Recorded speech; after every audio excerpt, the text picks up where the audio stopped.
മഴക്കാലം ഏകദേശം കഴിഞ്ഞുകൊണ്ട് തന്നെ എല്ലാ കിളികളും ഈ ചുറ്റുവട്ടത്ത് തന്നെ ഉണ്ട്. അപ്പോൾ ചെറിയ കപ്പിലോ ചെപ്പിലോ ഒന്നും വെള്ളം വെച്ചാൽ പോരാ, അവർ കുടിക്കുകയും കുളിക്കുകയും ഒക്കെ ചെയ്യും. അതുകൊണ്ട് തന്നെ ഇപ്പോൾ പെയിൻറ്റിൻ്റെ ഇങ്ങനത്തെ ഒരു പാത്രത്തിലാണ് കേട്ടോ വെള്ളം വെക്കണേ. ഈയിടെയായിട്ട് പണികൾ ഇത്തിരി കൂടല, കാരണം വീട്ടിലെ രണ്ടാണുങ്ങളെ നോക്കണം, നാട്ടിലെ കിളികളെ നോക്കണം. എന്തൊക്കെ തന്നെ ആയാലും നമ്മൾ അവർക്ക് ഇത്തിരി വെള്ളം വെച്ച് കൊടുക്കുമ്പോൾ വന്ന് കുടിക്കണ കാണുമ്പോൾ തന്നെ ഭയങ്കര സമാധാനമാണ് കേട്ടോ. എൻ്റെ വീഡിയോസ് കൂടുതലും കാണുന്നത് ഹോം ബേക്കേഴ്സാണ് കേട്ടോ.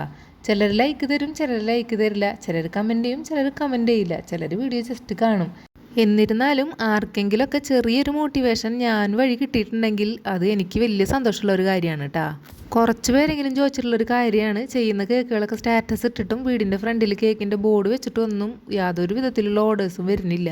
തിരിച്ച് വീണ്ടും പ്രൈവറ്റ് ജോലിയിലേക്ക് തന്നെ പോയെങ്കിലോ എന്നാണ് ആലോചിക്കുന്നതെന്നൊക്കെയാണ് കുറേ പേര് നമ്മളോട് പറഞ്ഞേട്ടാ. ചെറിയൊരു കാര്യം പറയാം, ഈ ഒരു ഫീൽഡിനോട് അത്രയും ആത്മവിശ്വാസവും സ്നേഹവും പാഷനായിട്ട് കൊണ്ടു നടക്കുന്നവർക്കൊക്കെ ഇത് ചെയ്യാൻ പറ്റും. ഒരു പക്ഷേ ഞാൻ ഷോപ്പ് ഇട്ടിട്ടില്ലായിരുന്നെങ്കിൽ തീർച്ചയായും ഞാനൊരു സ്റ്റോൾ രൂപത്തിൽ എന്തെങ്കിലും ഒരു പരിപാടി കേക്കുമായി ബന്ധപ്പെട്ട് ചെയ്തേനെ. കേക്ക് ഷോപ്പ് എന്ന് പറയുമ്പോൾ എന്തായാലും ക്യാഷ് കുറച്ച് ഇറക്കേണ്ട ഒരു കോൺസെപ്റ്റാണ്. പക്ഷേ സ്റ്റോൾ എന്ന് പറഞ്ഞാൽ അങ്ങനത്തെ ഒരു കാര്യം അവിടെ ആവശ്യമില്ല. സാലറി കൊടുക്കേണ്ട സ്റ്റാഫിന്. രണ്ടാമത്തെ കാര്യം, നമുക്ക് കറണ്ട് ബില്ലിൻ്റെ ആവശ്യമില്ല, ഷോപ്പിൻ്റെ റെൻറ്റ് പോകുന്നില്ല, ഹരിതകർമ്മസേനയുടെ മാസം മാസം വരുന്ന ആ ഒരു പിരിവില്ല, വേറെ പിരിവുകളും ഒന്നും തന്നെ ഉണ്ടാവില്ല.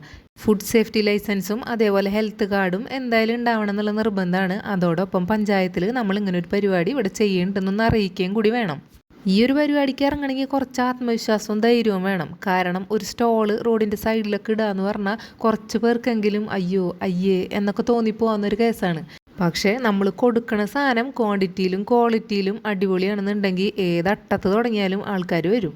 മാത്രമല്ല നമ്മൾ ലേഡീസ് ആയതുകൊണ്ട് തന്നെ പെട്ടെന്ന് പോപ്പുലർ ആവുകയും ചെയ്യും. പിന്നെ നമ്മുടെ കേക്ക് പെട്ടെന്ന് ഒരു ബ്രാൻഡ് ആവാൻ വലിയ സമയമൊന്നും വേണ്ട.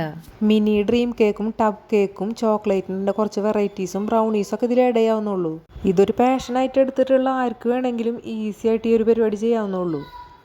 ഈ ഒരു കേക്ക് 1 kg ബ്ലാക്ക് ഫോറസ്റ്റ് ആണ് കേട്ടോ ഓർഡർ ചെയ്യുന്നുണ്ടായിരുന്നത്. പക്ഷേ ക്രഷ് ബ്ലൂബെറിയുടെ ആഡ് ചെയ്യാൻ പറഞ്ഞിട്ടുണ്ടായിരുന്നു പ്രത്യേകം. അതുകൊണ്ടാണ് ഇതിൽ ബ്ലൂബെറി ക്രഷ് ആഡ് ചെയ്തിട്ടുള്ളത് കേട്ടോ. അപ്പം നമ്മൾ പറഞ്ഞു വന്നതേ, ആളുകൾക്കിടയിലേക്ക് ഇറങ്ങുക. നമ്മളുടെ കയ്യിലുള്ള ഒരു കഴിവ് വെച്ച് വീട്ടിലിരുന്നിട്ട് ഒരു കാര്യമില്ല എന്നുള്ളത് എനിക്കൊരു 4-5 കൊല്ലം മുന്നേ മനസ്സിലായതാണ്. പക്ഷെ ഇപ്പോഴാണ് പ്രാവർത്തികമാക്കാൻ പറ്റിയത്. അപ്പം നിങ്ങൾക്കും ചെയ്യാട്ടെ അങ്ങനെയൊക്കെ.